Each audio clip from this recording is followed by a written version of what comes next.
Okay, this video shows installing the Apple CarPlay or Android Auto on a 2016.5 CX-5 DIY. It worked flawlessly. Took me probably 2 hours, and I go super slow. First, I want to say you can totally do this. There's nothing overly complicated here. Just go slow. The instructions are all available online. Honestly, the hardest part was getting the dealer to update the software, which I'm going to show you how it happened with me. I called the first dealer and he wanted to charge me $40. I wasn't totally against it, but I called the second dealer and they said no charge. So I showed up over there, and then once I was in the store, they tried to charge me $65 for it. And I said, wait a minute, on the phone they said nothing. And then she said, okay. And what she did was type it in there as a warranty item saying I had problems with the software. So that worked for me, maybe it'll work for you. As soon as the software was updated, because I wasn't going to take my chance with some non-factory update on my wife's car. Just me, maybe you're brave enough, I wasn't going to do it. But once the software was good, the installation goes really easy. There's plenty of information online. I'm going to try and put together this video showing how to do it. It's not hard. If you have basic mechanical skills, you go slow, you can totally do it, save yourself a couple $100. So good luck.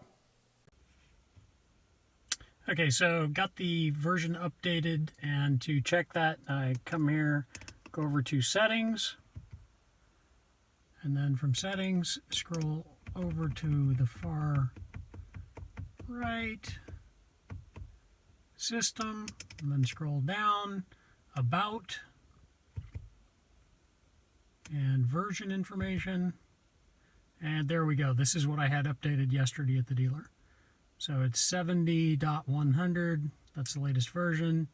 Got it for free because they put it on there as a warranty issue. Said there was problems with the software operating slowly. And as soon as I got that, I came home and installed the kit. And now I have Apple CarPlay. You give credit where credit's due. I watched this before I started this process. Got to push here and push here. Basically push those two in, and it's going to come down. So it drops right down. Then you got to disconnect this guy. If you look at it closely, it just slides up. So that disconnects, and the gold box comes right off. Right there. Just off those two hinges. Alright, so the next thing the dealer instructions say is put a little tape right here so it doesn't scratch it. And I'm going to be using this fine Harbor Freight trim and molding tool set to pop that off there. I think these things are all plastic, I haven't opened it yet. But we'll pop this off and then work the clips going along there.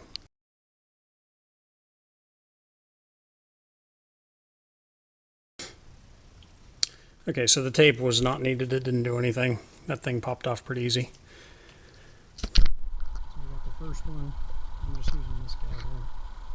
I'm gonna pop that, got the second one, I'm gonna work my way across here. Can't really hold the camera and do this at the same time, but careful. Alright, so once I got over to this one, once that one popped out, this thing just kind of slid out. Just got this guy wired. Okay, so next is the center panel, and it's supposed to just pull out. We got a pin here, pin here, pin here, pin here. So that's the order that the dealer instructions say to pull on it. I'm going to give that a shot and see how it goes.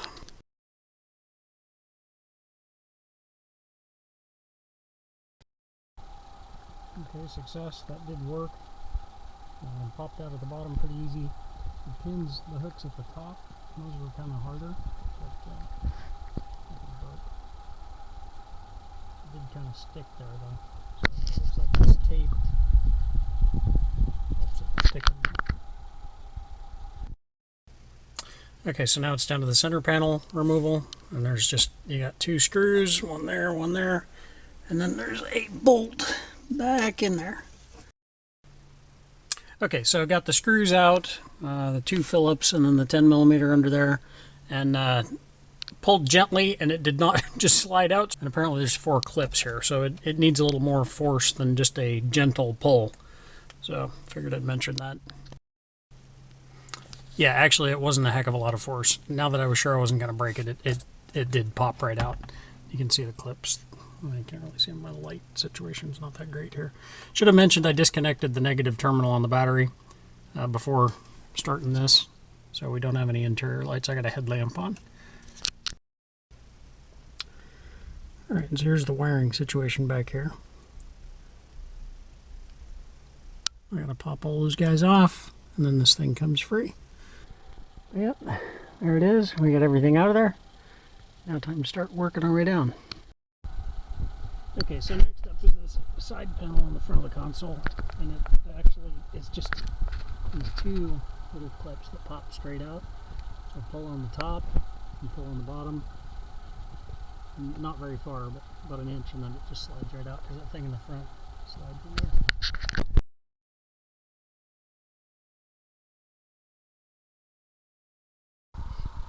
Okay, so up to this point, I've basically been following along with the instructions that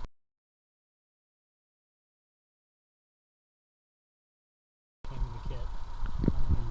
I didn't remove these things in the same order, but that's because I'd already watched a guy's really cool video that talked about the easy way to get that thing out without removing the entire console. And what I watched made sense to me. He drilled it out, and then somebody else made a comment, hey, you can just snap those tabs off on the back of the thing.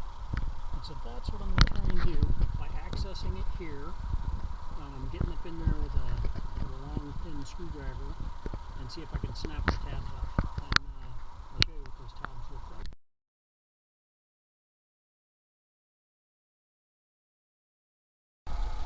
Okay, so here's the new part, here's the kit. This.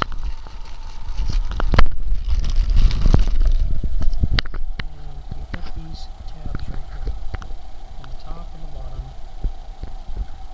on both sides, and those will secure this guy in there. So the theory is if we can get rid of those tabs, we can just slide this thing out the front without pulling everything out. Okay, so using this big long screwdriver, I was able to snap the two on this side. It actually wasn't bad at all. But I needed the screwdriver this long. Pop, the two on this side popped right off. Now going to the driver's side. Alright, so success. Snapped off all four of those tabs. And I actually wound up doing all of it from the passenger side. The driver's side was harder to see. But when I got this guy in there, now that is a pretty long screwdriver. Craftsman, I don't know if you can read that. 41248. Just 3/16. And the two clips on the passenger side were super easy to get to, and surprisingly the bottom one on the driver's side was pretty easy to get to. It was the top one on the driver's side that was hard to reach through there, but the screwdriver's long enough, and you can actually see to get on there. You just get the tip under there, twist it, and it popped right off. So, woohoo! So that just saved me from removing all this stuff. Alright, so aside from the little box that we're going to install, this is the other half of the kit. You got the wires, you got a bunch of zip ties, and you got this foam tape stuff that once you get your dash apart, you see this is wrapped on all the wires to keep them from rattling around. So instructions say to wrap some of these before you even start, so that's what I'm doing now. Okay, so I got the foam wrapped all along the wire. A little bit of a tedious process. It says 600 millimeters are unwrapped according to the instructions there, and that basically equates to about 23.5 inches from the black and the brown plug. So next up is routing this baby. You can drop it down from the top here. You can actually see the wiring harness if you look straight down. I don't think it's going to show up on the camera, but okay, so now I've got the cable running here. Let's see if I can get in there where you can see. Basically, it's going right down beside the factory, and we'll pull it out the bottom, and then a bunch of slack gets kept down there. Okay, so here we got the black and the brown connector. That's the factory connector, and then the other one, the unused one, just like the directions show, you wrap it back up, wrap it with this foam tape so it doesn't rattle around on anything, and that's what we've got here in this picture. So you got the black and the brown. Got it wrapped up, got it zip tied. Everything's cool. So we can just, as far as this goes, I mean, I'm going to vacuum it. I realize I'm a little dirty in here, but that thing's ready for installation on the bottom. So now it's just routing the wire. Okay, so I got it routed up through here. We got, 2 miles of extra wire. But here's the new USB cables, and there's the one that we're going to wrap back and cover with foam tape and then zip tie it. So that's where I'm at now. Once I get this connected, I'll know how much slap I have to play with to follow the factory attachment for this guy. So the top is good now. Now we just need to figure out what to do with the 4 miles of slack.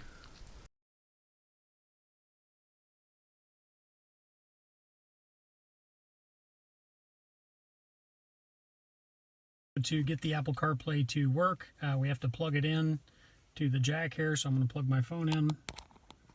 Boom, boom. There we go. We're plugged in. Come over here to apps. You'll see Apple CarPlay there. Oh, it's going through.